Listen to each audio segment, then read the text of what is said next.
I didn't realize we had to actually meet the 60 minutes, but we'll do our best. And I'm going to apologize for my voice. This is what happens when you go to sleep and you turn down the AC until the lowest setting, and then wake up with this voice. So apologize for that. But thank you again for AFCEA Augusta for having us and allowing us to have this conversation with you all. So I do have some slides here, but I really would like it to be more of a discussion and kind of get information from you just as much as you're getting it from us. So with that, I always like to start off with this slide because this is kind of a perfect snapshot of our portfolio. And so for those of you that aren't as familiar with CHESS, we are the mandatory source for Army customers for all of the COTS, IT, for hardware, software, and IT services. And we are a no-fee contract. So just a quick overview here in the yellow honeycomb, ADMC3 and ITES-3H are our hardware IDIQ contracts. ADMC is primarily focused on like laptops and your office automation. And with ITES-3H, it's all other hardware, everything else. ITES-3S is our IT services contract. We'll talk a little bit more about that. And in the silver is the ITES-SW2, which is our software IDIQ. We also manage the Army's enterprise license agreements. And we do have a partnership with the DoD-SI team as well. And I won't go through it, but the slide, the things below, it just kind of gives you an idea of the types of things that are offered in these contracts. Everything goes through our ITE Mart, which is our website.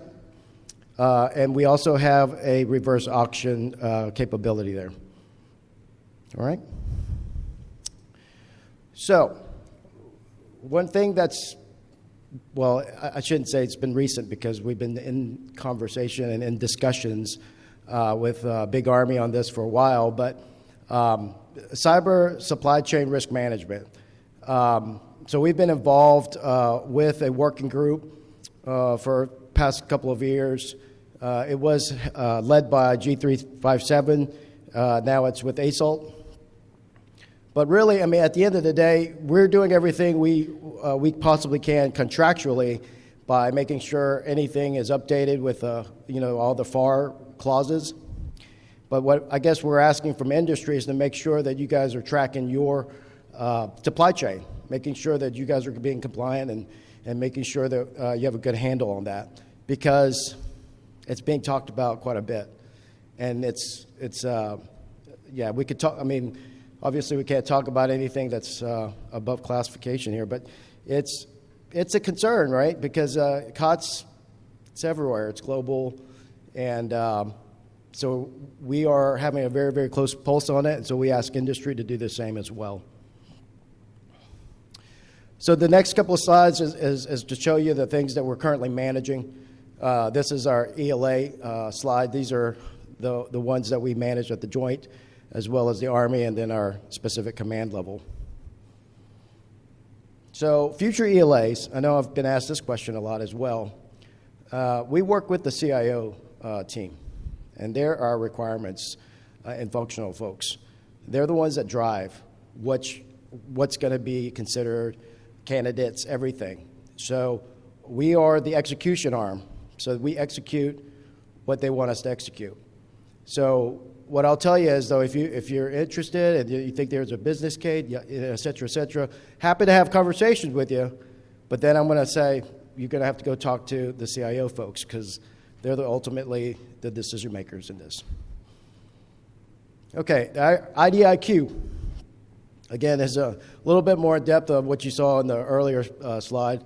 Our ADMC3 is a best-in-class designation from the IT category management. Our other IDIQs are all considered Tier 2, which essentially is at the best-in-class level as far as reporting and how we manage the contract, but it just hasn't had the designation yet. But the biggest thing is the fact that these IDIQs are available across the federal agencies as well as DoD and Army, of course. Every single one of these things are just lots of things happening in every single one of these. And happy to have a conversation with any one of these as well. I know, the big thing right now is on the 4-H, so I'll talk about that in a little bit. But SW2, I mean, that's been getting a little press, but I'm really, really proud of our ITES-SW2 vehicle. Just to show you or tell you a little bit about the intent there is that it really, what we wanted to establish in ITES-SW2 is really a capabilities-driven type of platform, right? So obviously we have the 31 primes on it right now, and the thought process here is because the difference between SW and SW2, one of them anyway, is the fact that we went from 4 categories to 14. So we really wanted to give our customers maximum capability, whatever's out there, and something that they need, we wanted to make sure that we could provide that for them. SW2 is a great contract. So I'll talk more about 3S as well because as it's been recently been designated mandatory. Okay, 4-H, coming soon. RFP's coming soon. Any day now. But in all seriousness, I mean, it'll happen before the end of the fiscal year, but hopefully it'll be sometime soon. So that's what I'll say about that. All right. ITES-3S, mandatory. Okay, so the next couple of slides, I'm going to talk to you a little bit about kind of how it came to be and how I think some of you may not be aware of what the intent was and everything else. So I'm here to try to be as transparent as I can be on this. So December of 2020, the DUSA, the Deputy Undersecretary, signed a memo that basically gave a directive that said that ITES-3S will be mandatory for Army. January 21, the AFARS was updated. And by March, we provided an implementation path or a plan to the rest of the Army to kind of give them further guidance. I mean, of course, in conjunction with CIO and our cyber, everyone else that's part of the IT category management team. So, I mean, this bottom portion is to say, if it's within scope, you have a requirement in IT services, you go to ITES-3S for that, okay? Anything else, it's just like all of our other IDIQs, you get an exception from CIO, right? We're part of the process with the statement of non-availability and that, but when it comes to the actual waiver, they tell us they want us to stop using that term, so I'm saying exceptions, but it's the same thing. But whatever it is, CIO is the authority on that, okay? Or actually G6, I'm sorry. Once they split it was kind of G6. G6 has the authority on that. All right? So this was part of the implementation guidance or the ways to kind of help the customer ease into it or understand it a little better. And I'll give you a couple of updates. This is from when we sent it out in March, but essentially we didn't want to, impact mission because I know a lot of folks were already kind of, in the middle of doing their acquisition. Some of them may have already had an award in another contract and they have additional options that they could exercise. So we wanted to lessen that impact. So, like the first bullet there talks about if you have another contract somewhere else and you have options on it, yeah, no change, right? Just execute your options. If you're an 8A program and you want to do a direct award with an 8A and you're part of the 8A program, move out on doing that. No need to come to 3S for that because we don't have that 8A direct award capability. It wasn't designed for that.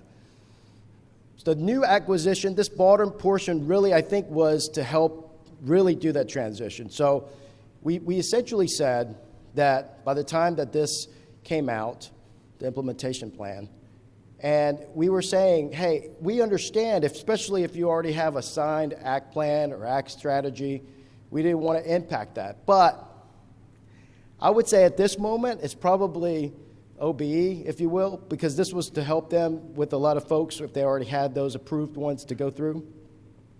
But But now it's kind of like you need to check ITES-3S first. If it doesn't meet your needs, and then go through the process of using some other vehicle. But that's what's been conveyed to the Army customer regards to ITES-3S.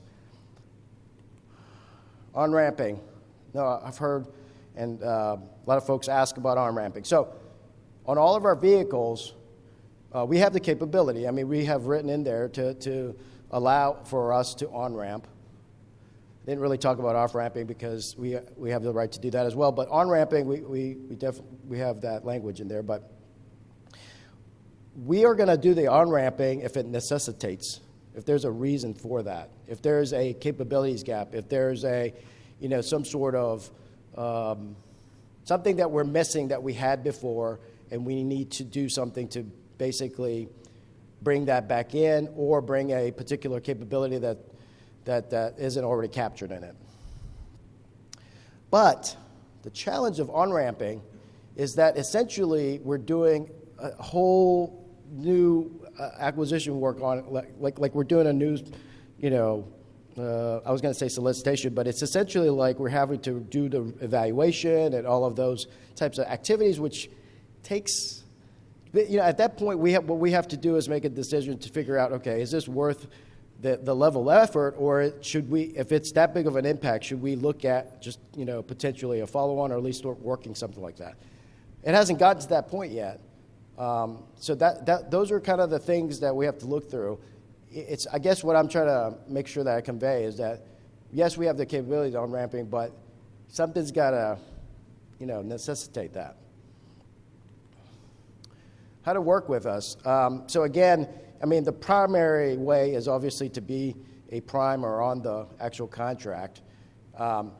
But other than 4-H, that's soon to be out there, everything else, what we'll do is typically we'll ask you to go to our website, take a look at our list of our primes, of vendors that are on our contracts, and to partner with them. Partner in whatever way that you can, as a sub or otherwise. But in particular, with a lot of the, the software, well, all of them, quite frankly, IT services and hardware. If there's a unique capability that you feel like you want to make sure that the Army customers, are able to obtain, I just ask you to go talk to those folks to make yourself available and to provide those capabilities. Okay, so future contracts, like many others, SAM.gov. And all other procurement opportunities at the PEO website. And this is how you contact us. But one thing I didn't hit, but I do office calls, industry engagements, as much as physically possible. As Mr. Gookert said in his talk, as much as my calendar allows me to have, I am meeting with industry. And I really do appreciate that, because I learn a lot when I speak with you guys. But mainly just to understand what's out there, what capabilities are out there, and making sure that we're allowing the Army customer to have the opportunity to access your capability. Okay, that's it for my presentation portion. So again, happy to talk about anything that I presented, anything on our contracts. You may not like the answer, but, happy to talk about it. If anybody has any questions. And of course, there's the whole thing about making it to 60 minutes, so however you guys want to spend this next however long we have. Any questions? Yes, sir.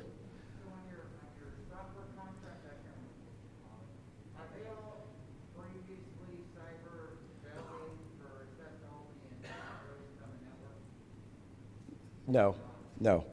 So his question was on the SW2. To correct me if I'm wrong, but if those products have been assessed only for the RMF process, if they've been vetted, if you will, like some sort of assess only, and the answer is no.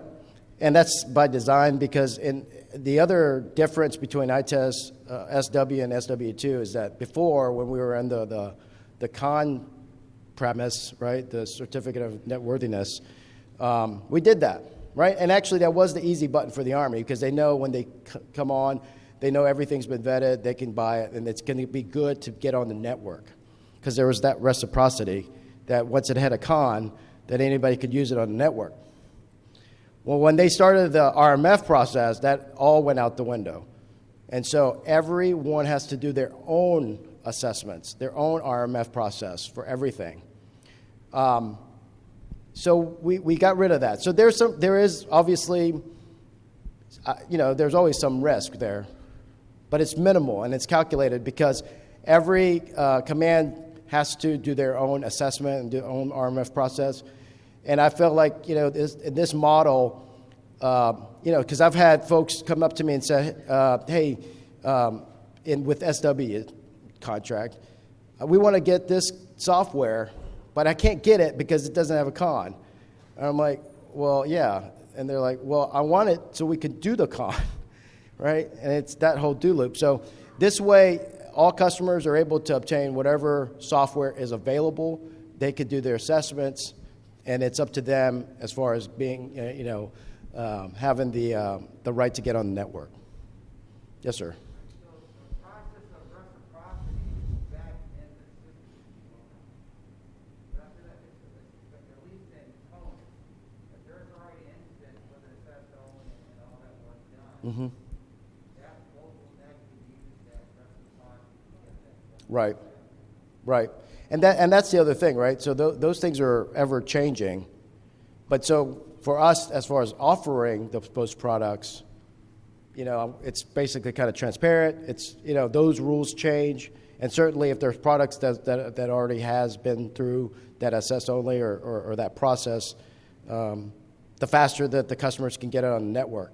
But no impact as far as what we can offer. That's the main thing. Yes, ma'am.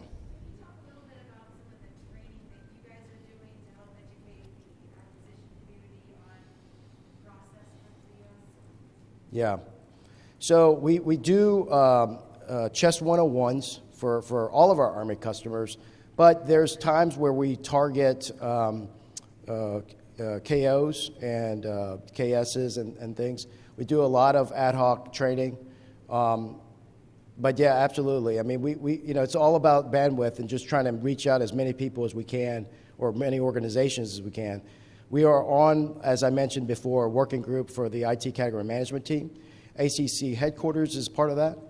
And anything that, we try to go use every channel, every venue we can to, I think they changed the name to Park Alert or whatever, but whatever, that messaging that DASAP sends, DASAP is part of the working group as well. So whatever messaging they can push out to all of the contracting officers, we do that, as well as the training portion. But yeah, I mean, again, I would love to do, hundreds more, but it's just a bandwidth. But yeah, absolutely. I mean, we do our best, and certainly anything, from all of you industry partners to keep sending out that message and telling and informing the customer. I mean, again, we try to do our best to inform them, but it never hurts to repeat things. Like this is being recorded. They repeated that, so I know that now. But, yes, ma'am. On the SW2, can you go into a little more detail on the ELAs and the benefits of them, and how do you work with the manufacturer to get an ELA in place? What makes it worthwhile for you? Right. So that's actually a great question, because I got that question the other day. So how to get to be, start an ELA, or what are the benefits of it? So, the question, it's got to benefit both of us, right? The company as well as the Army. So from an Army perspective, what I've told folks is, look, there's two ways in which, this is Wayne Sock's kind of view, okay? So it's not gospel or anything. So, but it's going to come from the bottom up, or it's going to come from the top down, right? So the top down is harder, right, as far as establishing ELA, because You got to compete it, you got to have a large requirement, you got to compete it, and then the Army from that competition selects, a winner and then go through that with an ELA. Not typically the best, right?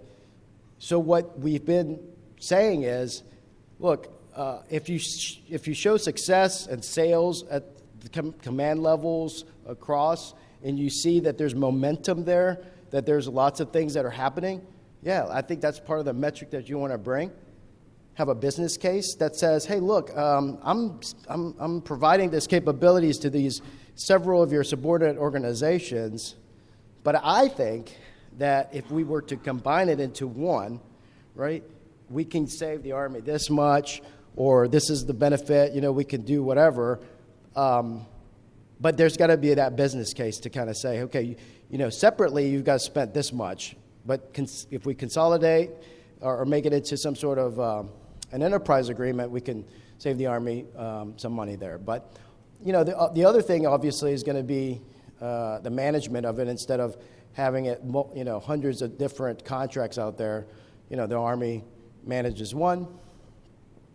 But then from industry's perspective, you got to do that calculation as well to say, okay, so once I make it into this, because the Army is going to say, we don't want any leakage, right? Once we establish this thing, we don't want to see any other sales that are happening.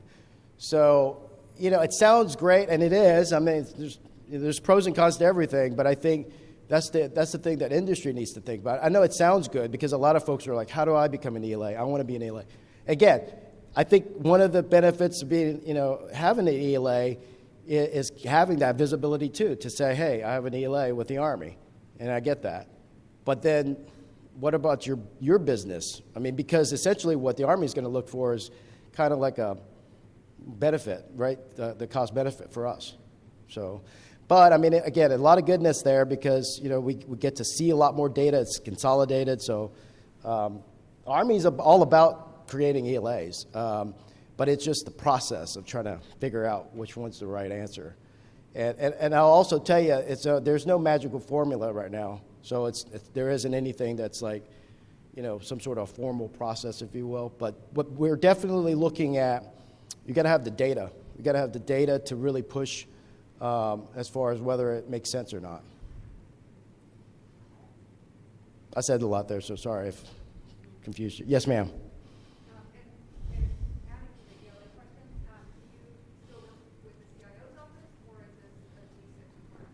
CIO. Yep. Yes. Yes, sir. With the mandate to use ITES, are you seeing an uptick of requirements coming in, say next year as an example? And also, how's it affecting your organization? You might have to grow to support all the activities? Any thoughts? Yeah, so Stacy just kind of nodded her head saying that we have seen an uptick on activity there. Yeah, sorry. I forgot about that. I know this is being recorded, but I forgot about repeat the question. So, Bill, I think you asked if we've seen, since the mandate for ITES-3S, have we seen an uptick on activity? And what's it like as far as workload for the chess team? Is that fair? Okay. So, and what I was saying was Stacy was kind of giving me a confirmation saying that we have seen an uptick in activity since the mandate. As far as our workload, yeah, it's a challenge. And especially because hopefully you kind of gleaned a little bit of everything we do here. And so many of our teammates here at Chess wear multiple hats. So, yeah, we're still assessing that, I guess is what I'm saying on that part, because you saw the timeline when it became mandated, when the implementation plan went out and everything. I think we're still waiting. I mean, it's starting to build, right? It's just like all of our other contracts where it takes a little bit to really get full stride. We're kind of bracing for impact, if you will, but we're assessing. We're assessing and looking to leadership for other resources. Mr. James is to look. So, So no, so yeah, we're still assessing that, but yeah. I mean, we are thinking that we're going to see even more of an uptick, though, as it starts to go forward, though, because of the fact that it takes a little bit for it to gain some steam on that. That's right. That's right. That's right. It hasn't even gone through a full cycle yet, so I think, and plus, I think a lot of folks, they may not be familiar, really. And now, because it's mandated, they're going to get familiar. They're going to have to, like, again, check it out. Go see it, see if it meets your needs or requirements, and so, absolutely. Yes, sir. With the understanding in reference to the 3S on-ramping, with the understanding that there must be a specific requirement for you guys to do on-ramping, and I understand that you guys have 125 contractors now, but as I know, the Army would like to do things better, cheaper, faster, and with the technological advancements of IT, cyber, things like, for example, emerging technologies, would the government consider something like that as a requirement to possibly do an on-ramp that those would be in scope of 3S, the things that are out of scope right now? Understanding that, I know there's going to be a 4S coming in many years down the road, Yep. but by that time, it's probably not going to be emerging technology. That's Yeah. all like something else. Sure. So for the Army requirements right now, to do things better and use these particular technologies that are currently out of scope, Yeah. See that as a possibility for on-ramping? Yeah, I think so. The question, I'm going to have to try to summarize that, but I think your question was, due to the technological advances that happen so rapidly, would we consider doing on-ramping for unique capabilities before, 4S, before we establish 4S? See, the thing is, ITES-3S was established to be pretty broad, right, and as far as IT services. And so we made it broad because we knew technology changes rapidly. And we wanted to be flexible enough to make sure that if there's new, technologies and things, that the folks that are on the contract should be able to offer those, right? And partner with those folks that actually have those capabilities to offer it.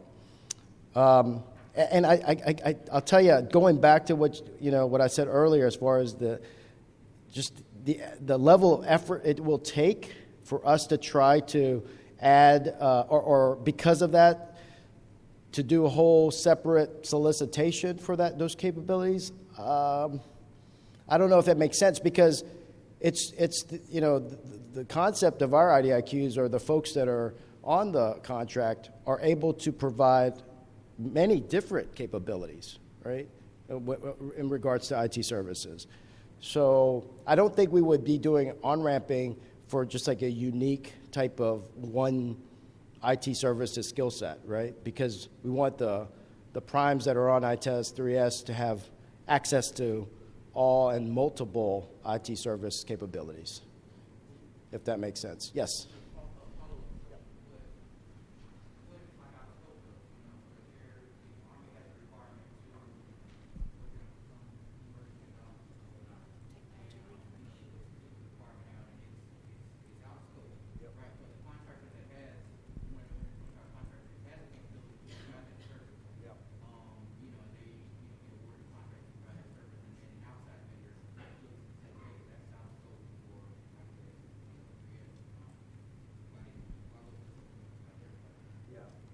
So I'm trying to repeat your question, though, while I'm thinking of the answer. I think you're asking, but if it's currently out of scope, and one of our primes on ITES-3S has that capability and they want to offer it, why not open it up and to be able to have others come on for that, I think is what you're asking, right? To open up the scope, if you will, right? A couple of thoughts on that. ITES-3S, I'm going to sound like I'm contradicting a little bit, but it was meant to provide IT services, right? Commercial IT services, but it wasn't intended to get like everything. I guess what I'm saying, so like, I don't know, I have bad examples, but like medical services, I don't know, like no, IT, some other, do you have any? Yeah, that's what I'm saying. So like I'm saying, if there were some other services that someone's like, hey, I want to be able to provide, but it's out of scope. So if it's out of scope, then I don't think we're going to increase the scope and do an on-ramp on that, I guess is what I'm saying. So the more likelihood is we're going to look at 4S. And again, I know you must have conversations here, but, we are going to start to have those conversations about 4S, like soon. So what's...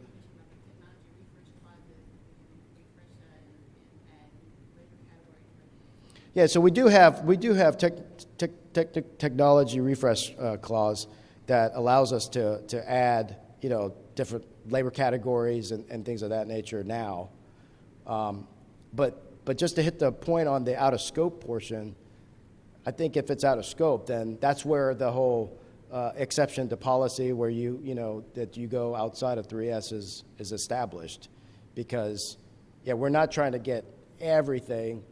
We're trying to be able to see and get everybody that's able to meet the requirements within what we have right now with 3S, if that makes any sense. But I'd like to just kind of keep pushing on this to industry, is that we're going to have conversations on 4S. I know it seems like it's going to be far from now. The 3S contract expires in 27, right? So, again, it seems far.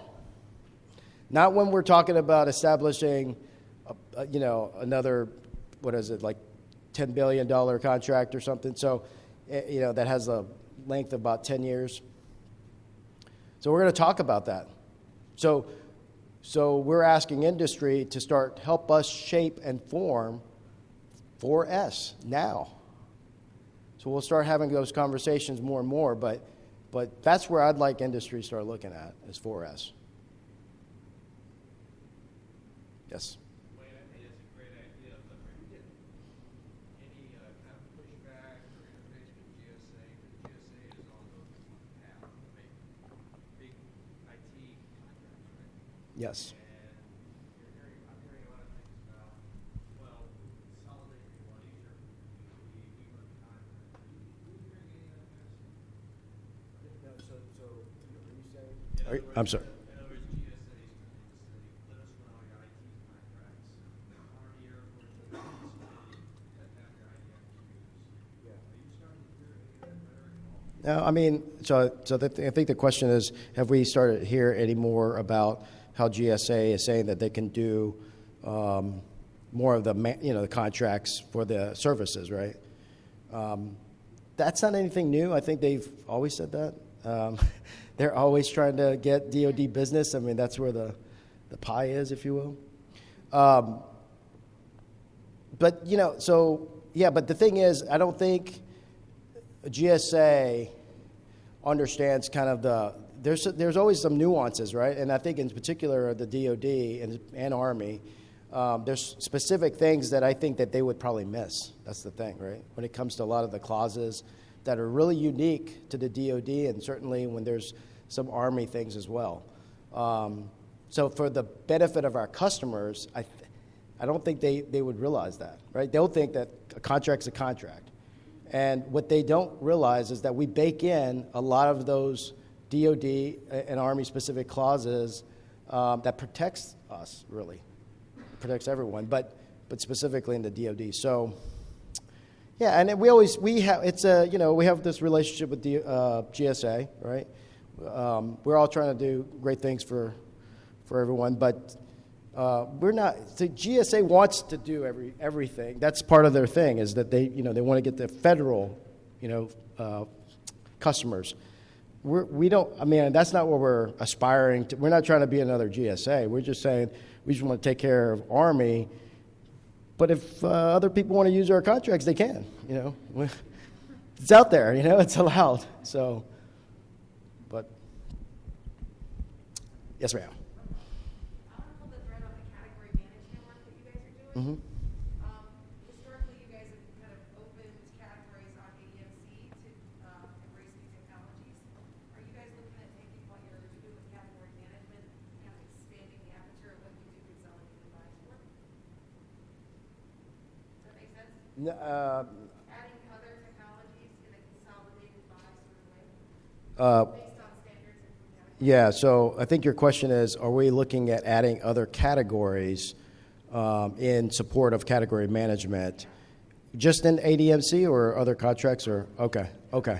Yeah, so for ADMC, not so much, because the concept of ADMC was really, in fact, really cranking down on the variety, if you will, right? Because the Army wanted to really, the standardization was not to get, like tons of different categories. They really wanted us, in fact, they wanted us to shrink it down even further than we currently have. So when it comes to that, no.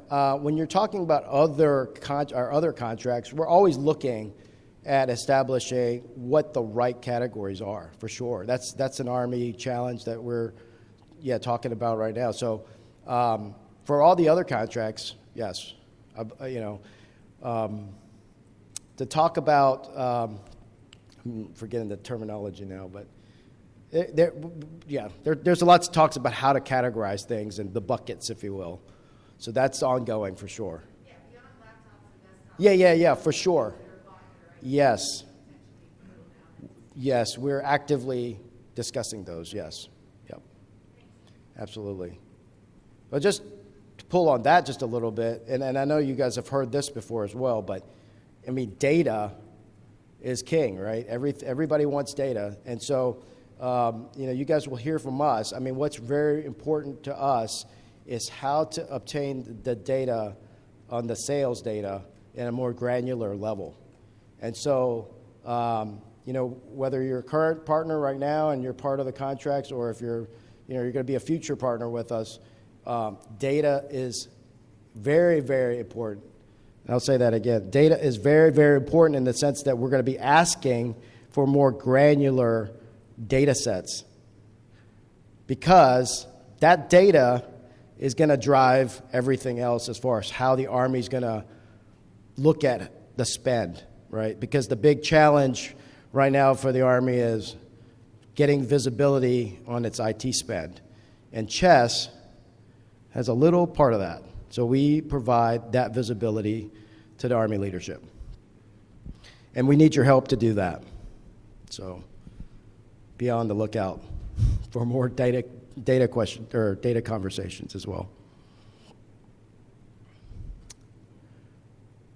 I don't know, we have a couple more minutes.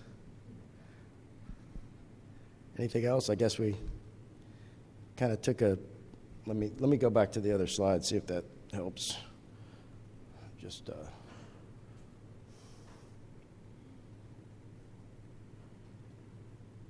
yeah, that's pretty much all of it.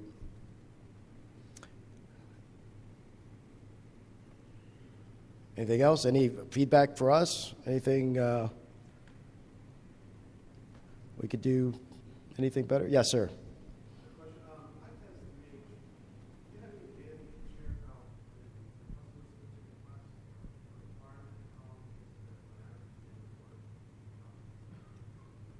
Okay, so I think the question was, do we have any data on, from the time, N3H, from the time that the solicitation goes out, from that point to award, what the time frame is? So I'm going to give that university answer, right? It depends, right? Yeah, so it depends. I mean, it does, because it depends on the size of the scope of what they're looking for. The dollar amount certainly drives a lot of that. So, yeah, the contracting officer, the contracting office. So, yeah, I can't give you a straight answer on that, because the larger it is, the longer it's going to take. Thanks for the question, though.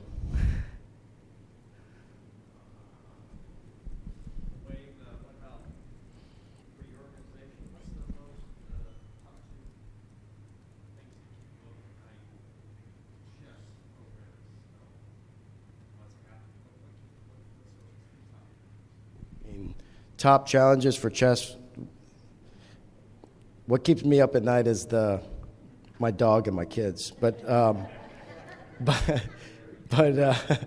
as far as CHESS challenges, I mean, I think it's not anything different than in many of the other organizations, though. It's going to be resource challenges, right, to try to maintain a lot. Because I think, there's a lot of things that I think I want to really deep dive into at Chess, right, especially with data and some other capabilities here. But, I mean, most of the time we're just trying to keep it going, keep the engine going.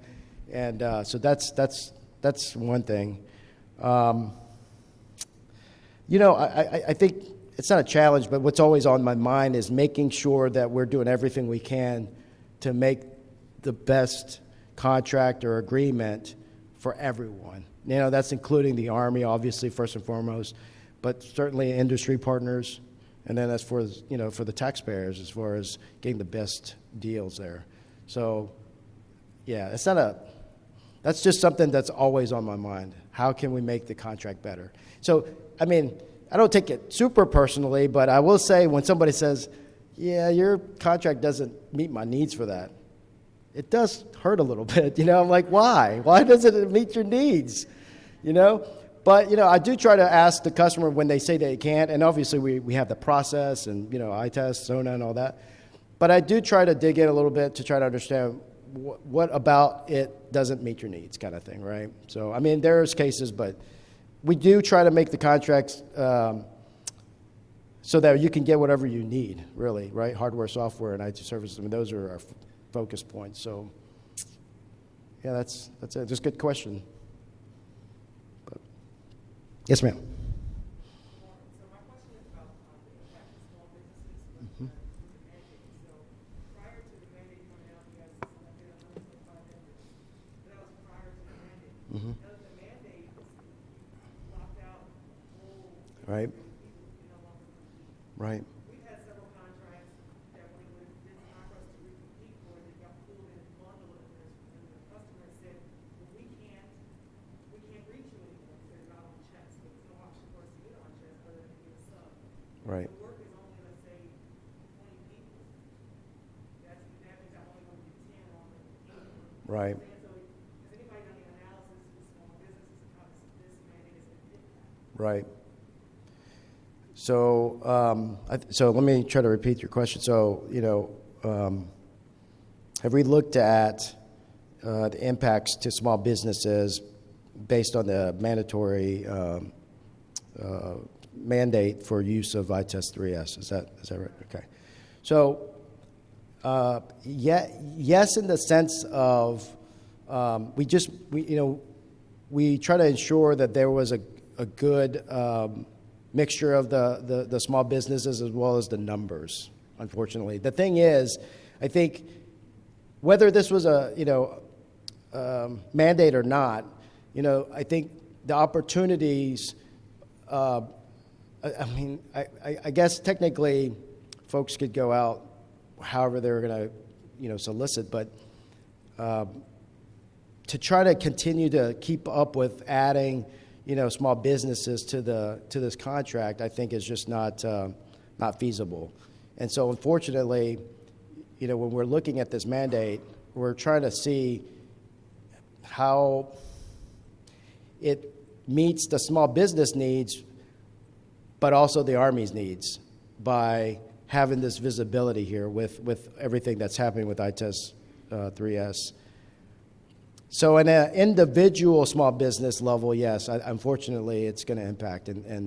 But I think from an Army perspective, as far as the number of small businesses that are on the contract, I think it meets that need. So, but I think that's another thing for the 8As. We try to, that is, one of the exceptions. It's just we do have a good a mixture of the other socioeconomic categories that meets that. So, but again, for the 8As, we did try to make sure that those were, if you're in that program, that you could still do those direct awards to the 8As.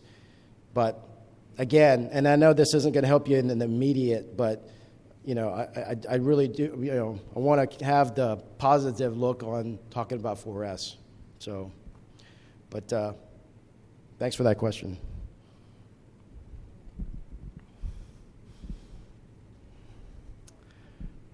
Anything else? You guys are welcome to see me. Come see me virtually. Yes. Oh, and come see us at the chess booth if you haven't already. So that's all I have. Thank you, guys. Appreciate it.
think they could go